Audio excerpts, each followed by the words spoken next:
By now it should be clear that Donald Trump isn't the saviour of mankind. He might have been first in the globalists at one stage, but now he seems to have joined them, because they have seemed to have joined populism. And that's why I think that Soros is controlling these protests in France, so that it could, close the noose on society more and bring about the totalitarian, control grid. Bring about curfews, bring about all this kind of stuff. All this protest and violence and wearing masked agitators hastens this stuff. And it's not particularly good PR, but it doesn't seem to matter. And people will say, no, it's not Soros because it's a right-wing protest. Well, it's like the bankers in World War II. They funded both sides. Soros doesn't care if it's left-wing or right-wing. You think he's liberal? Really? He does what he does to make money. That's what he admitted himself. And now we've got the situation with Trump, so keen to repeal NAFTA, that NAF trade agreement involving Mexico and Canada, that now he's replaced it with the USMCA, which is not even his. It was clearly written by big tech, by all the insurance companies, by all the usual globalist paymasters and corporate busybodies and power brokers.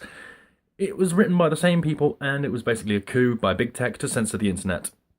And that's what Trump is now advertising, because he wants to get rid of NAFTA so much that he's willing to take whatever comes along, and he's now selling this as his trade deal, even though it has provisions in it that are far worse than anything NAFTA had.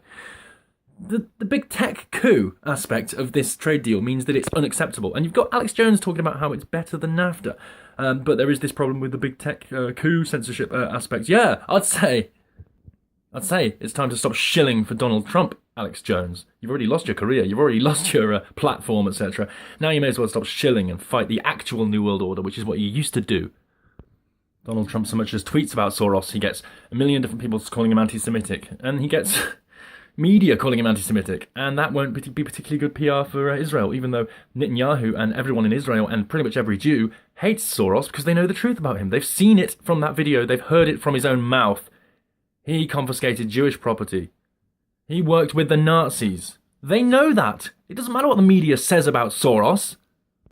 That might be why Netanyahu doesn't like him. Also because Soros is trying to actually take down Israel. And Israel, I've got no love of Israel. Israel is, a rogue nation, a rogue terror state that works with Saudi Arabia to destroy the world, to push radical Islam.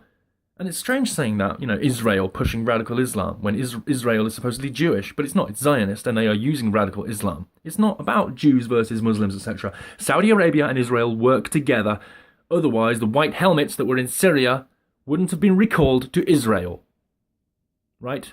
They're jihadis. They were recalled to Israel. So Israel is working with radical Islam. But also Soros is working with radical Islam, with the NGOs, etc.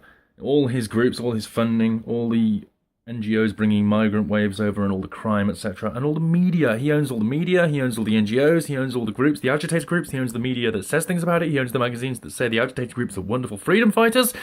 He owns everything. He's just bought up everything. He's bought up all the payment systems and he's buying up more all the time. He keeps doing it and no one will stop him because all the media that he owns says it's anti-Semitic to criticize him. So he's beyond criticism.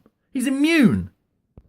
And because of this, Trump can't do anything about him. Trump is completely powerless in the face of the Soros monster, which has its tentacles in every pie around the world. Trump is generally powerless about anything. He can't even do anything about overt death threats. Death threats weren't tolerated under Obama, but under Trump, they're de rigueur.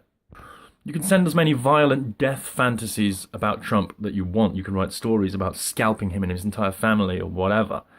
It would probably get carried as a main news story or whatever. It would probably be an art piece in the New York Times. Because the New York Times is owned by Soros. The New York Times hires anti-white people that are racist. Soros bought all the shares in the New York Times. The Independent is owned by Saudi investors, etc. Twitter is owned by Saudi investors. The world is run by radicals.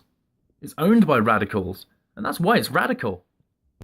And if we want a more stable world, we'd better get rid of these destabilizing influences. And all the politicians that we've had, all the puppet politicians that have been destabilizing our countries and destabilizing the Middle East and destabilizing this and destabilizing that, destabilizing education, destabilizing, the economy, destabilizing health and housing and everything. Everything is just about destabilizing everything. Nothing is stable. Everything is about just agitating and dividing and conquering and ruling and causing as much mischief and mayhem as you can. That's why there's so much mischief and mayhem on the world. That's why there's so much unhappiness and suffering throughout the planet is more ubiquitous than it's ever been. That's why there's genocides, etc., that just get ignored because the media doesn't pay attention to them. We've got a world that's been stitched up, that's been sewn up, that's been locked down And we can't have it. Because if you have mad agitators in charge, you will have a madly agitated world. That's what we've got.